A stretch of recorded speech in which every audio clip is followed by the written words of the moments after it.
अद्भुत है आप आचार्य। आज समझ में आया कि लोग आपको कौटिल्य क्यों कहते हैं। क्या कूटनीति रची है आपने। एक हीरे से 3 लोगों की आंखों को चकाचौंध कर दिया। धनानंद और सेल्यूकस में फूट डाल दी, और चंद्र को एक बार पुनः आपने अपना ऋणी बना लिया। मान गए आपकी बुद्धिमत्ता और कूटनीति को आचार्य। बिल्कुल, चंद्र माने या ना माने, किंतु हमें आप पर और आपकी दूरदर्शिता पर पूर्ण विश्वास है। हाँ आचार्य, और अब आप अपने अखंड भारत के स्वप्न को साकार करने के और भी निकट है, क्यों स्थूल? और क्या कहा था चंद्र ने?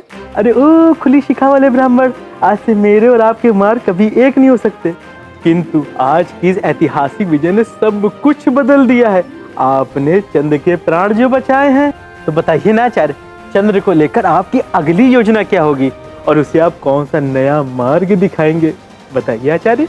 वो मार्ग जो उसे उसी के अस्तित्व के मूल तक ले जाएगा, क्योंकि जब तक चंद्रगुप्त के हृदय में उसकी मां के प्रति जिज्ञासा शांत नहीं होगी, तब तक उसके भीतर मातृभूमि के लिए प्रेम जागृत करना भी संभव नहीं। इसलिए अब आरंभ होगी वो यात्रा जो चंद्रगुप्त के हृदय में उसकी मां और मातृभूमि के प्रति उसके कर्तव्यों को जागृत करेगी।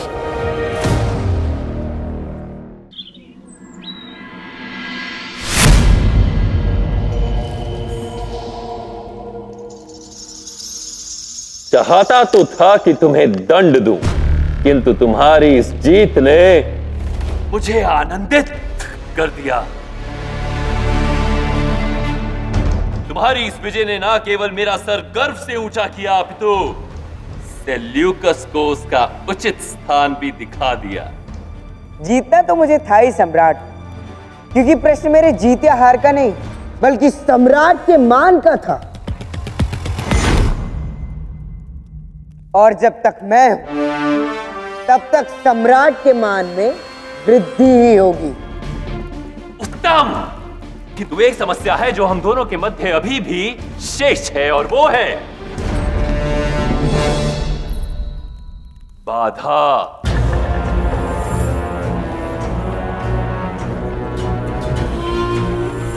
सेल्यूकस ने तुम्हें हीरा चोरी करने का कार्य दिया, किंतु तुम मुझे यह सत्य बता नहीं पाए, क्योंकि तुम्हारे पास मुझ तक आने का कोई सीधा मार्ग नहीं था।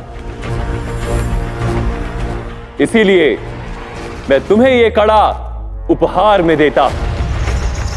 इसको धारण करने के पश्चात तुम मगध सम्राट धनानंद से कभी भी भेंट कर सकते हो। ना केवल इतना, अपितु इस कड़े के द्वारा तुम किसी भी पहर मुझ तक पहुंच सकते हो।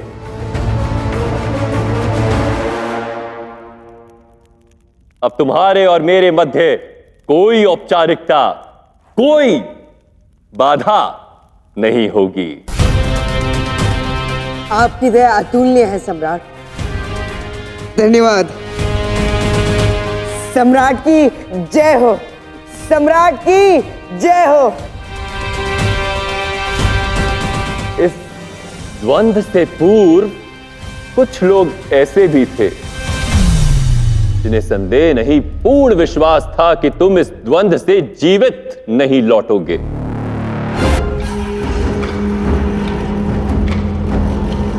किंतु तुमने मेरी समझ, मेरी दूरदर्शिता को सत्य प्रमाणित कर दिया।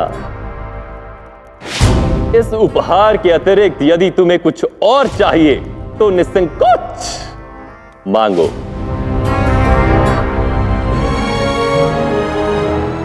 यदि आपकी कृपा हो तो क्या मुझे कुछ दिन का अवकाश मिल सकता है? वो इसलिए क्योंकि कुछ कार्य हैं जिन्हें पूर्ण करना अत्यंत आवश्यक है। कार्य, अवकाश।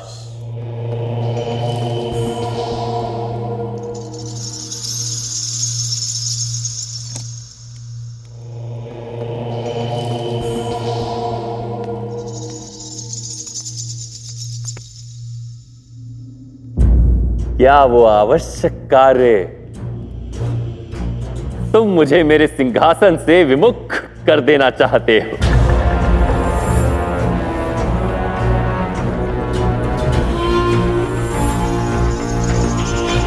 तुम मुझे सिखाना चाहते हो कि शासन कैसे किया जाता है?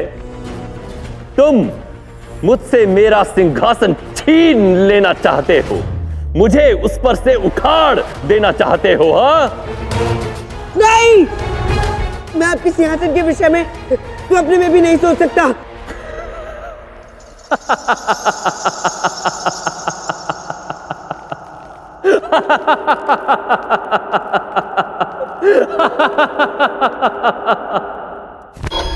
तुम जानते हो कि तुम ये स्वप्न देख सकते हो क्योंकि तुम में ये सारे गुण हैं, किंतु तुम ये देखोगे नहीं क्योंकि तुम मूर्ख नहीं हो। निसंदेह महाराज, वो कोई मूर्ख ही होगा जो आपका स्थान लेना चाहेगा।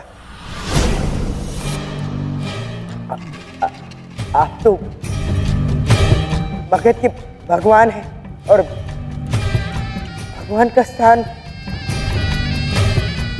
कौन ले सकता है भला? उत्तम, तो जाओ और अपना कार्य पूर्ण कर आओ चंद्रगुप्त।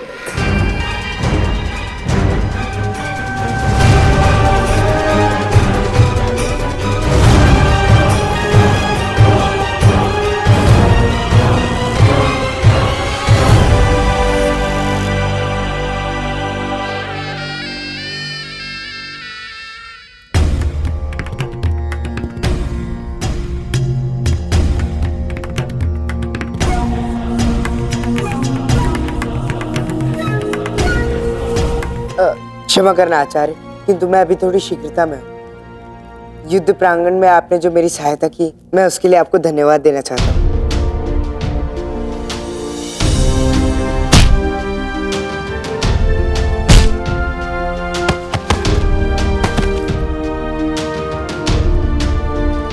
चंद्र, ऐसी भी क्या शीघ्रता है? आओ आकर देखो, आचार्य ने पूरी रात लगाकर इस कलाकृति को बनाया है। अब अंतिम चरण ही शेष रह गया है। आओ।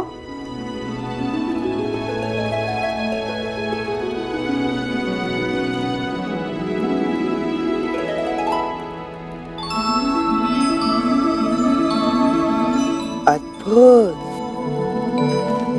क्या कलाकृति बनाई है आपने आचार्य।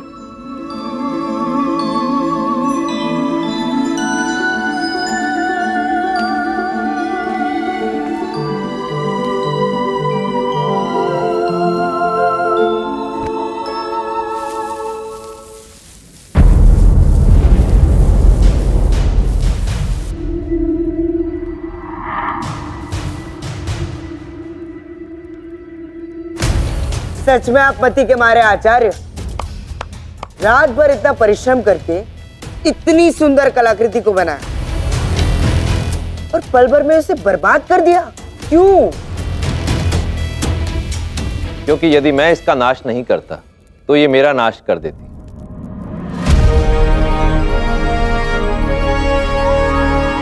इसे बनाने के कौशल का अभिमान मुझ पर हावी हो जाता।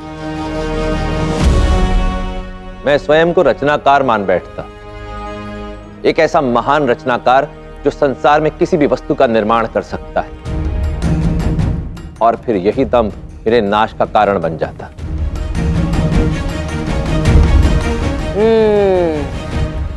समझ गया।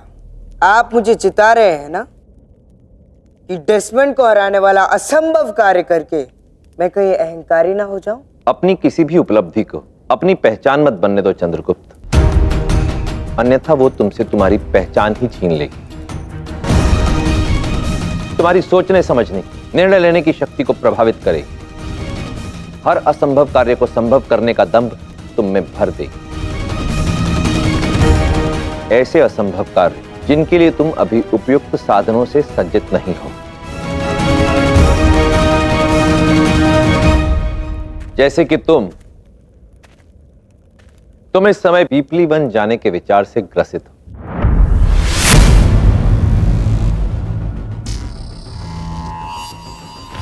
क्या? पर आपको कैसे ज्ञात हुआ कि मैं पीपली वन जाने के विषय में सोच रहा था? अपने साथ पीपली वन का राज चिन्ह लेकर यहां तुम केवल मुझे धन्यवाद देने तो नहीं आए होगे चंद्रगुप्त,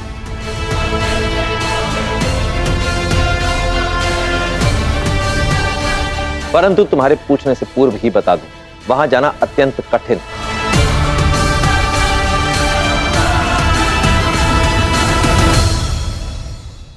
आचार्य चाणक्य, मेरी माँ के अस्तित्व के प्रश्नों के उत्तर वहां पीपली वन में मेरी राह देख रहे हैं।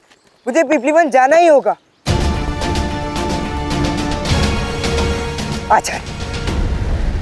आचार्य, इतना तो मैं समझ गया कि आप सभी को उनकी जिज्ञासाओं के अनुसार उत्तर और उसके समाधान देते हैं, उनकी सहायता करते हैं। तो फिर बताइए कि मैं पीपली वन तक कैसे पहुंचूं? सहायता के लिए निवेदन करते समय वाणी में विनम्रता अत्यावश्यक।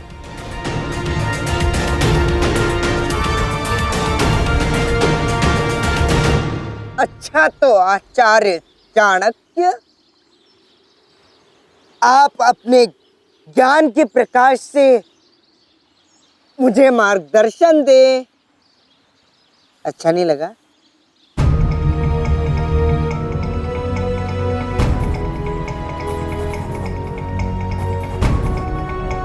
आचार्य, केवल आप ही हैं जो मेरी सहायता करने में सक्षम हैं। कृपा करें, मार्ग दिखाएं, मुझे पीपली वन तक पहुंचाइए।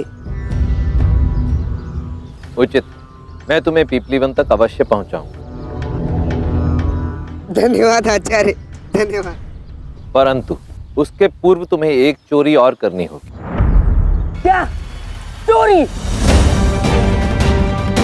मुझे सम्राट बनाने निकले थे और अब चोर बनाकर दम लोगे क्या?